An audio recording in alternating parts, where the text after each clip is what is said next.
Salutations. Welcome back to another episode of Making Make Sense with Joe. I'm making make sense with Joe for sure because I'm in the building and you already know. Today's topic is for your own desires will never come to be if you are impeding upon someone else's free will to be.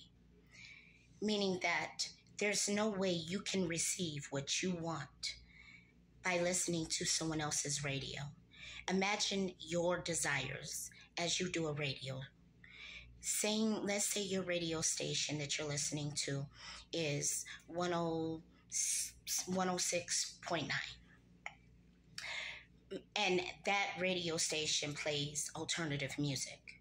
However, someone else is listening to 107.1, and that is more of an like an Afro beats type music. There's no way you can hear their song through your radio because you're not tuned in to their station, and you should not want to be. For when you pursue your desires and you impede on someone else's free will to do so, what you do is abandon what you truly desire. You abandon what you're truly asking for because you become fixated on what someone else has.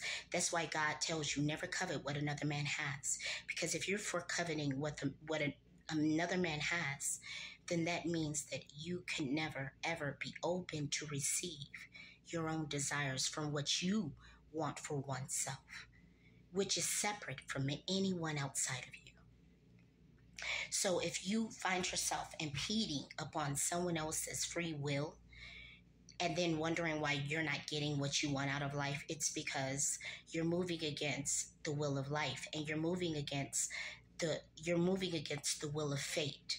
Because what God has, or let's just say the world and the universe, the source, has fated for someone, it is destined. It's destined to be. And what God has for you is also destined. But if you don't open yourself to your destiny, then how can you ever find your destination? So again, for if you are impeding on someone else's free will, then what are you telling the universe? But that your will should be impeded upon, so your desires shall not manifest, for you're impeding on someone else's will in order to manifest in their own environment. You're not going to be rewarded for that. That's just natural. Anyone should know that. You can't manifest your life through someone else's desires. You must manifest life according to what you see life and what you want that to look like personally for you. Never look at someone else's life and say, I want to be like them. Because relatively, we see pictures of people. They're distilled images. But we don't know what that motion picture is like when that picture, the person that's sitting behind that picture, what they're actually going through. You don't know in anybody's life. We don't know. We just know that they look good, everything seems well, they must have it all.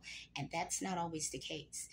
People are fighting their own battles each day. So for us to even go out of our way to impede on someone else's free will, but in the same breath saying that we want to be free,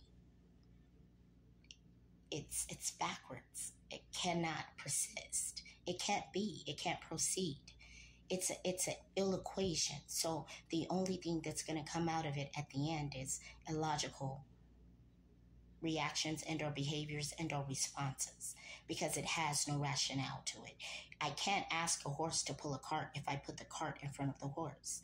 I can't manifest and listen to someone else's radio station when I'm listening to my own, and when I should be listening to my own, because my own station is what I feel is what's genuine to me. When I'm looking for what someone else has, then I'm being disingenuous to myself.